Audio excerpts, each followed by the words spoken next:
बिस्मिल्लाहिर्रहमानिर्रहीम।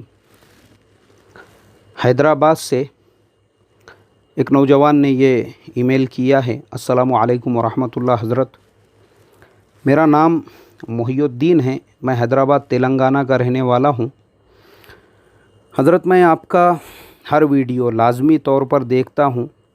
आपका दर्स कुरान भी सुन रहा हूँ। अल्हम्दुलिल्लाह, अल्लाह पाक आपके इस काम को कबूल करे और मज़ीद बरकत दे। आपका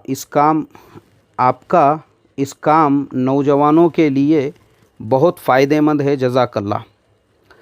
मेरा सवाल ये है कि क्या शादी के लिए अगर जहेज़ लिया जाए तो कहते हैं कि उसकी ज़िंदगी में बरकत नहीं रहती है, और मैं देखता हूँ कि अक्सर लोग वो 10-10, 15-15 लाख रुपये अपने ससुराल वालों से जोड़े की रकम के लिए लेते हैं, लेकिन वो ज़िंदगी में खुश होते हैं। दूसरा ये है कि जहेज़ लेने से अल्लाह ताला की पकड़ होती है या नहीं। क़यामत के दिन देने वाले को और लेने वाले को क्या जहेज़ लेने से अल्लाह ताला के नबी सल्लल्लाहु अलैहि वसल्लम नाराज़ होते हैं? मैं इंशाअल्लाह शादी करने वाला हूँ अनक़रीब। मुझे समझ में नहीं आ रहा है कि जहेज़ लूँ या नहीं। हर नौजवान ले रहा है और लोग खुशी खुशी दे रहे हैं। अगर जहेज़ लिया तो भी वही इज़्ज़त है, न लिया तो भी वही इज़्ज़त है।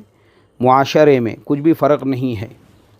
जज़ाकल्लाहु खैरन व अहसनुल जज़ा। आपके जवाब का इंतज़ार है।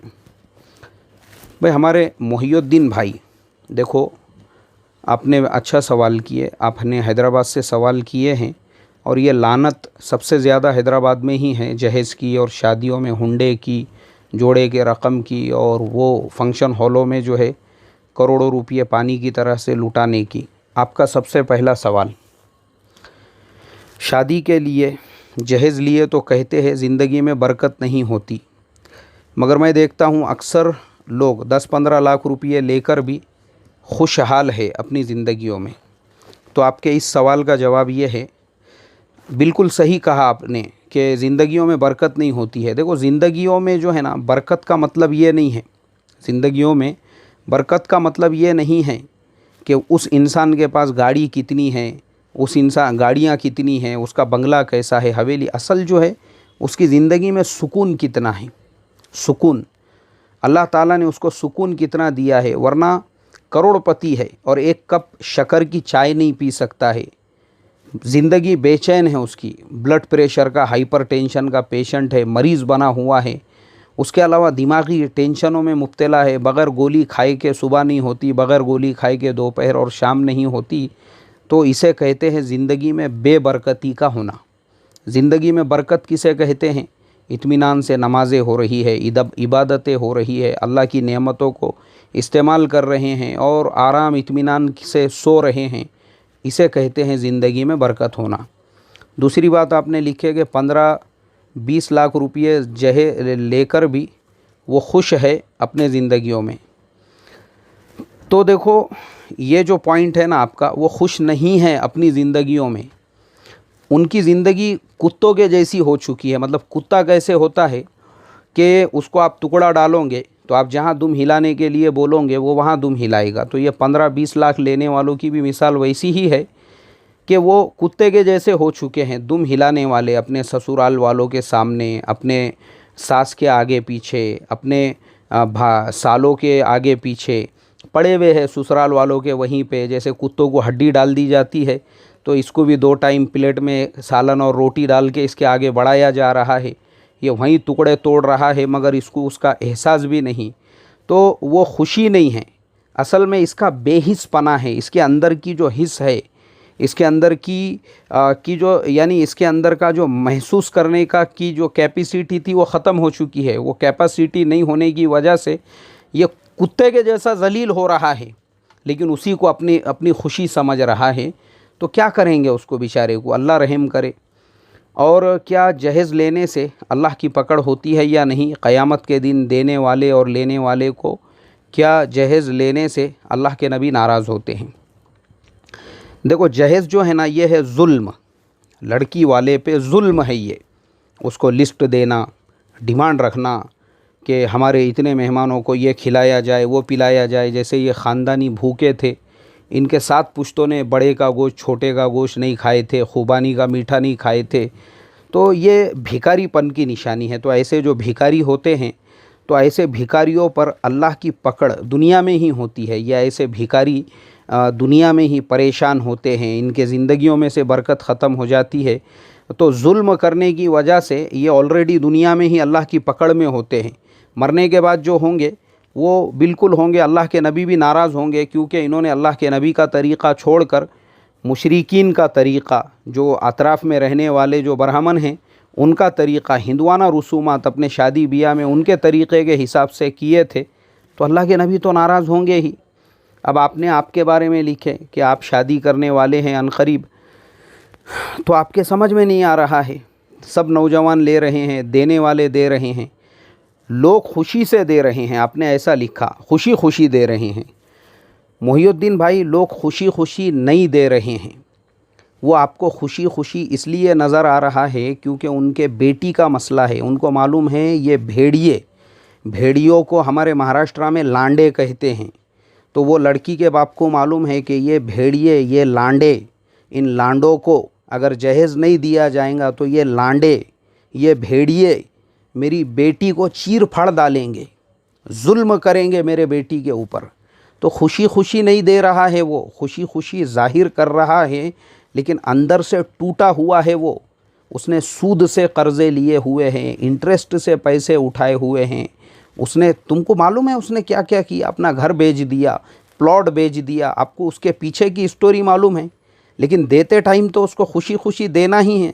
उसको मालूम है अगर ये लांडे नाराज़ हो गए, ये भेड़िए नाराज़ हो गए जो लड़के वाले हैं, तो फिर मेरी बेटी की ज़िंदगी तो बर्बाद होंगी, बहुत जुल्म किया जाएगा उसके ऊपर, और जितना ज़्यादा मैं दूंगा उतना ज़्यादा मेरी बेटी खुश रहेंगी।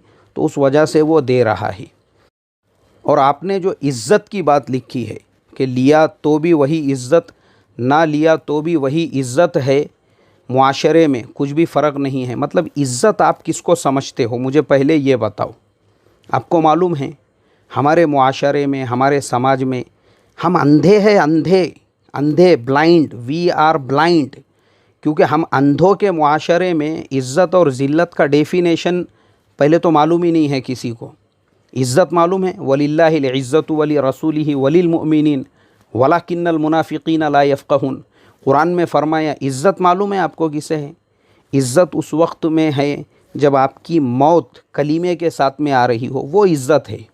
इज़्ज़त वो है जब अल्लाह ताला आपके हाथ में, सीधे हाथ में नामे आमाल दे और आपको जन्नत में दाखिल होने का सर्टिफिकेट दे। इज़्ज़त उसे कहते हैं। इज़्ज़त तो वो है कि अल्लाह आपसे राज़ी हो, वो इज़्ज़त है। और हमारे अंधों के समाज में इज़्ज़त किसे कहा जाता है? आपने अपने बदन पे कितने अच्छे कपड़े पहने हुए हैं, लोग उसको इज़्ज़त समझते। वो इज़्ज़त नहीं है, उसको इज़्ज़त नहीं कहते हैं, उसको अंधापन कहते हैं, अंधापन। अभी जैसे मैं आपको बताता हूँ कि हमारे समाज में इंसान की कदर नहीं है। अंधों के समाज में कपड़ों की कदर है, शूज़ की कदर है। अंधों के समाज में नज़र आने वाले कारों की कदर है। अंधों के समाज में दिखावे वाले पैसों की कदर है। अंधे हैं ना हम, हमारा समाज ही अंधों का है। आपको मालूम है आज लॉकडाउन के 60 दिन से ज़्यादा है, मैं मेरे घर के अंदर ही हूँ। मेरे पास में कुछ मीडिया चैनल्स वाले भी आए इंटरव्यू के लिए। तो एक चैनल वाले आए मेरे पास में, बड़ा नेटवर्क है उनका, न्यूज़ नेटवर्क, मैं अभी नाम नहीं बोलूँगा। तो आपने अगर मुझे वीडियो में देखा होगा तो आपने देखे होंगे मैं अपना जो जैसा आम तौर पे ईमान वाले कुर्ता पाजामा टोपी पहनते हैं, मैं वैसा ही पहनता हूँ। बैठे हम लोग, तो उसने मेरे से क्या कहा, उसने कहा बोले आपके पास शेरवानी नहीं है, शेरवानी। हालांकि वो मुसलमान था वो ख़ुद भी। मैंने कहा भाई शेरवानी काहे के लिए? निकाह पढ़ाने का है किसी का, शेरवानी पहन कर, क्या जुम्मे का खुतबा देना है निकाह शेरवानी पहन कर? नहीं बोले ज़रा शेरवानी पहने तो अच्छे दिखते। अच्छा शेरवानी नहीं तो कम से कम वो होगा ना हाफ आस्तीन का जो कव्वाल लोग पहनते नहीं, क्या उसको क्या बोलते नहीं मालूम मुझे, कव्वाल पहनते। देखो आपने कव्वालों के आंग पे देखे होंगे, वो मखमल का लाल कलर का आजकल बहुत सारे लोग पहनते हैं वो। बोले वैसा है कि आपके पास? मैं बोला यार मेरे पास वो भी नहीं है। तुम मेरा इंटरव्यू लेने के लिए आए, काहे के लिए आए? मैं बोला यहाँ पे मेरी अपनी पर्सनैलिटी के ऊपर तुम लोग रिसर्च कर रहे हो। अरे भाई इंटरव्यू लेना है ना, मैं बरहाना तो बैठे हुआ नहीं हूँ, पाजामा कुर्ता पहन कर बैठा हूँ आपके सामने, तो ये सादे कपड़े आपको नहीं चलेंगे। मतलब इसमें मैं जमाती लगता हूँ, इसमें मैं गंवार लगता हूँ, देहाती लगता हूँ आपको। और शेरवानी डाल दूँगा और कव्वालों के जैसा डाल दूँगा अगर कुर्ते के ऊपर, तो ही मैं पढ़ा लिखा लगूँगा, तो ही मैं जवाब देने के लायक लगूँगा। अगर आपकी मेंटालिटी और सोच ऐसी है तो भाई माफ़ करो, ऐसे चैनल को इंटरव्यू देने से नहीं दिया हुआ बेहतर है। क्योंकि तुम ब्लाइंड हो, ब्लाइंड, अंधे हो तुम।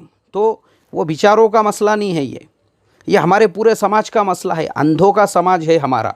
हमने इज़्ज़त और ज़िल्लत के डेफिनेशन को ख़त्म करा। हमारे यहाँ पे ना इल्म की कदर है, ना हमारे यहाँ पे किसी और, हमारे यहाँ पे सिर्फ कुत्ते हैं, कुत्ते। दुनिया के जो जलील और नीच कुत्ते हैं, उन दुनिया के कुत्तों के नज़दीक सिर्फ़ और सिर्फ दौलत की, पैसों की और नाम की और डिग्रियों की, बस वही चीज़ों की कदर है।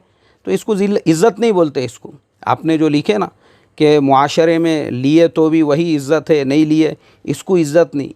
आपके नहीं लेने की वजह से अल्लाह जो आपसे राज़ी और खुश होंगे, इज़्ज़त उसे कहते हैं।